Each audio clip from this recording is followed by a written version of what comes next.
Hey everybody, it's Jason Blaha here, and today I want to chat with you guys a little bit about accessory movements and one of the topics that comes up because this is something that as you get more advanced, you're going to have to think about more. Now, I want people to understand for the novice lifters, this doesn't matter. You guys can stick with one basic rep range. You just need to focus on progression, getting stronger at your basic lifts, and don't worry about any of this stuff.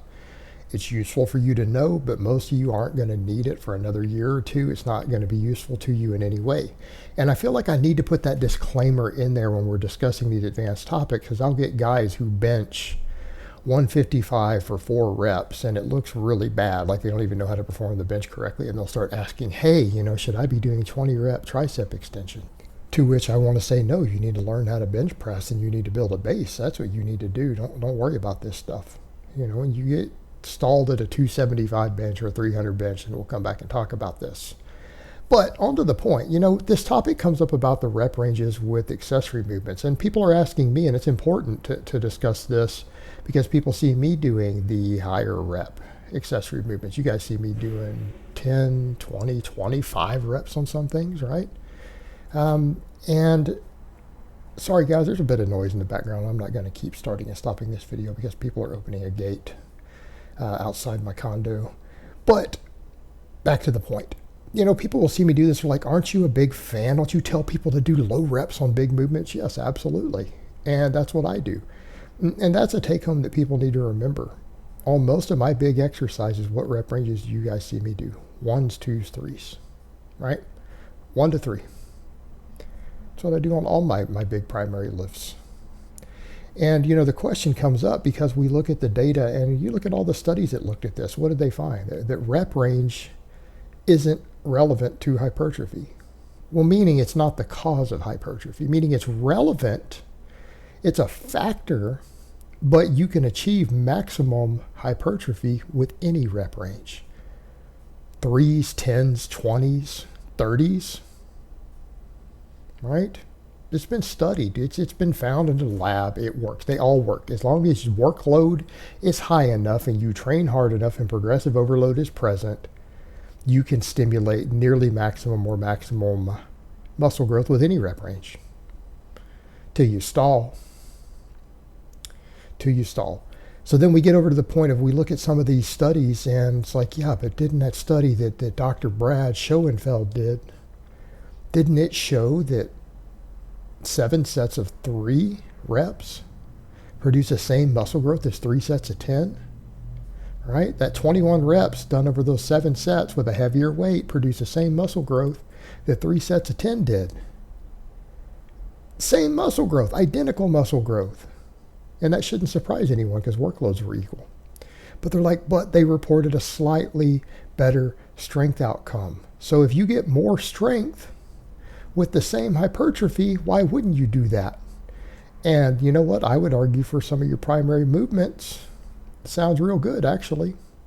Sounds real good. In fact, other than short phases, I wouldn't recommend most of you guys spend a lot of time doing 10s and 12s on your main exercises. I really wouldn't. I don't care what your goals are.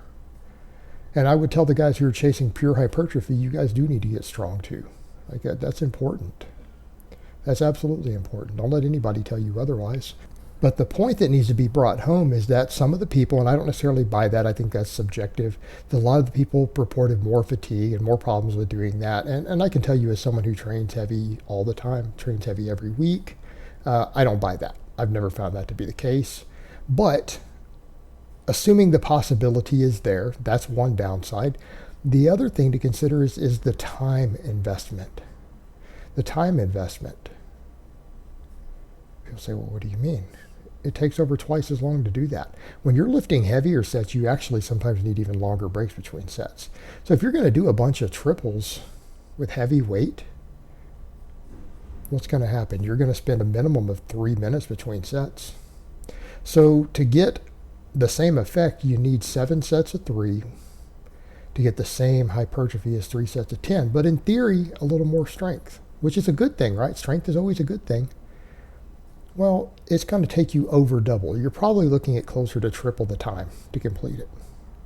But we'll assume baseline 2.5. 2.5 times the time to complete the same number of sets. Well, from an economy perspective, that doesn't make a lot of sense, does it? at least if your goal is training economy. Because again, you can come in and do a bunch of sets of 10 real quick. Like some of these, you'll see me, with some of my workouts, I'll do 3, 4, 5 sets of 10 or 12 reps on some of my smaller exercises. Some of them aren't even smaller. I mean, belt squats, incline bench, those aren't really small exercises. But that doesn't take very long to do those. It's fairly short and you get a bunch of work done in a short period of time. Well, what I would argue is that the strength on that doesn't matter as much as you would think it does. People say, well, what do you mean? Because strength is also systematic in some of the movement patterns and muscles you use.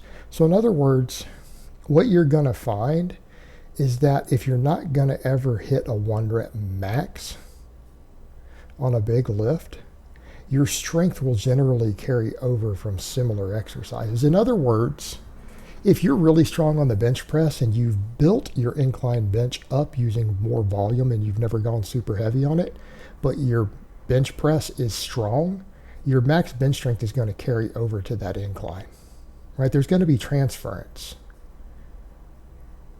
And it's the same thing with, say, your squat to your belt squat and to all these other lifts. What you find is that you're already doing close enough or similar movement patterns where you're going heavy. You're already gaining maximum strength off your other big lifts usually. And if you're doing that, you're not really going to glean those strength benefits on the secondary exercises, right? You're really not going to gain the strength benefits. It's going to be very, very minimal in comparison. Because the maximum strength does tend to carry over with close movement patterns to some extent. So you're already getting your strength work on your bigger exercises that you're going really heavy on. So we're losing one of the biggest advantages. The biggest advantage being that, you just get stronger. Now, if you were doing no other form of press but an incline bench, it might make sense to periodize it more, to have really heavy days, right? It would make sense. But when you're doing these as secondary exercises for the purpose of hypertrophy, in order to bring up muscles that you need to help you get stronger on your other lifts as well, it's not as imperative. In fact, you may not see any real strength or measurable strength benefit from doing the really low reps, because you're already getting strength on your big lifts. In other words, like let's say you do roughly what I'm doing right now. You're hitting really heavy days on variations of the squat, the bench press, and the deadlift. That carries over to most of your other exercises. Those exercises have a lot of strength carryover. So after that, everything else I'm doing would either be for a sport-specific reason, like a performance element, like speed strength or something, or just hypertrophy, thickening up muscles. So here's the thing. Our accessory movements are generally just to put size on us, right? We're trying to put meat on in the right places. No matter what your training goal is, accessory movements are there to put meat on you in the places where you need it. And if you're already getting generally strong from your heavier work on your main lifts, you're not really going to benefit significantly from going heavy, really heavy, meaning the lower rep range is heavy, on your secondary lifts. You're really not. So what happens?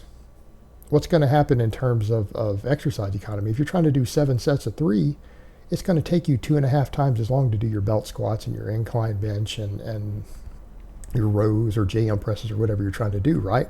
It's going to be a misuse of your time for the same amount of hypertrophy. And that's what you need to remember with these different things that we're doing. These things all feed into each other. I would argue that strength does feed into your hypertrophy and volume training and back and forth. But understand why you're doing the exercises that you're doing. Understand where they fit into your programming. And so because of this, it makes sense to do higher reps with lighter weight on your accessory movements, because you're just doing them to thicken things up. You're going to get stronger by default from getting bigger, and you're just trying to get workload in so that you can hypertrophy. You could do that. You could absolutely do that with the bigger lifts or with the smaller lifts with the heavier weights. It's just going to take you more time, and some exercises are just not suited to really low reps, right? A lot of these smaller movements, like you see me do there, lateral raises, the tricep press downs, those aren't suited to heavy weight with low reps. Your injury risks are actually higher. So it just makes sense to do all of these with higher reps and lighter weights because you're not getting any benefit from the extra time investment because you're already training for maximum strength on your other lifts. All right, guys, but that's really all I have to say on that today. I hope it's been informative, and I will talk to you guys next time.